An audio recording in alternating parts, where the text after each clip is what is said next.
looking forward to your first trip to Morgantown? Absolutely. I heard their crowd's pretty crazy, so it should be exciting.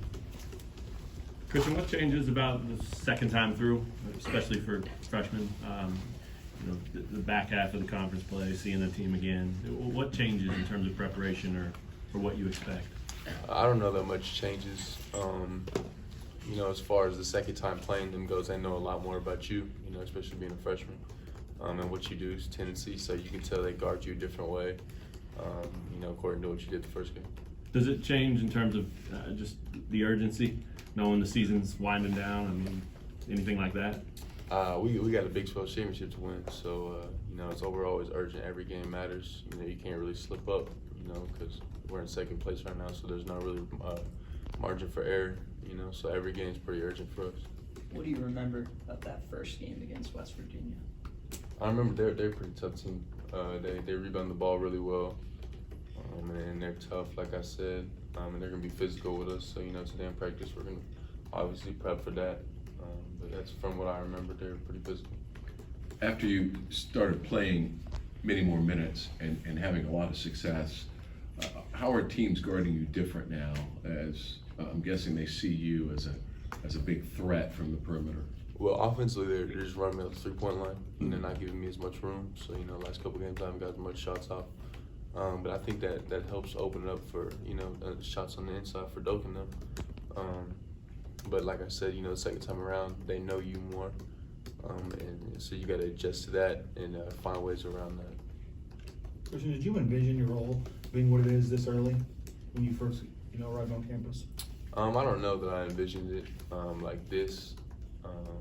But I just kind of took, one day at a time, and this is kind of where I ended up. So I'm excited, for each game. And like you said, it's my first time going to West Virginia to play. So I'm excited, to have the role that I have and get to play in big games like this.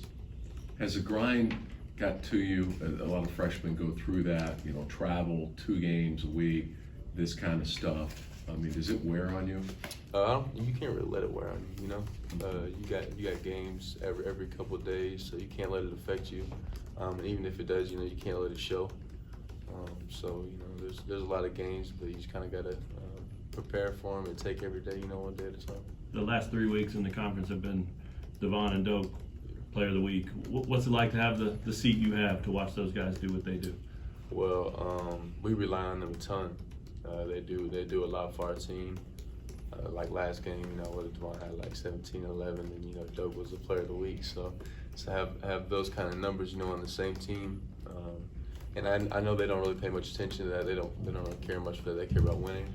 So that's the most important part. You can have those guys on your team that put up those crazy numbers. But as long as they care about winning, it's a good thing to have. Did you see that when you arrived from them? I mean, have they kind of worked their way into this comfortable role of being the 2 main threats, or did you see it day one? I don't know. I saw it day one. I knew that they were both super talented, but just playing together, I didn't see it day one. But as the years gone on, they both played really well. So those offers kind of come. But like I said, they've always just wanted to win from day one. The other day, Marcus went scoreless at TCU, which was kind of, out of the ordinary for him. What other ways did you see him kind of impacting the game? Well, that's not really what he does. Right. The most important thing that he does, anyways. Every game. At the end of the game, he got a good steal. Just kind of took the ball from the guy. That's what he does, is affect the game on the other end. And you're going to get that from him every game.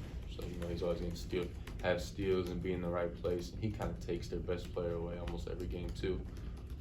And even if, like, I think Bain ended up with 20, it's always a tough 20. They don't always get their normal stats, or it's not as efficient, and that's because of Marcus most of the time. So like I said, it doesn't really matter what he does on the offensive end, because what he's going to do on the defensive end. You mentioned the guys, teams are running you off the line now. How much does it help you to prepare to drive when you see what you see in practice here, driving at your guys? Oh, I got to continue to work on that. Like I said, like you said, it opens up lanes for me. But I got to work on, making better passes and being better with the ball and just finishing around the rim. But it definitely opens up a lot of driving lanes. But I got to work on, driving the pass and making plays for other people. It seems like something you don't hesitate to do. What do you need to improve most? And as far as finishing, maybe not just passing, I would just say, like I said, driving the pass, finding open men, and then just finishing with both hands. Because you don't really have time, in the game, because it's adjusting on the fly. That like at the college level, speed-wise, I haven't really had to drive to the rim as much. We normally let Don and Mark do that. But like I said, I got to be able to do that too, and then also be able to stretch the floor. All right, Christian. Thanks.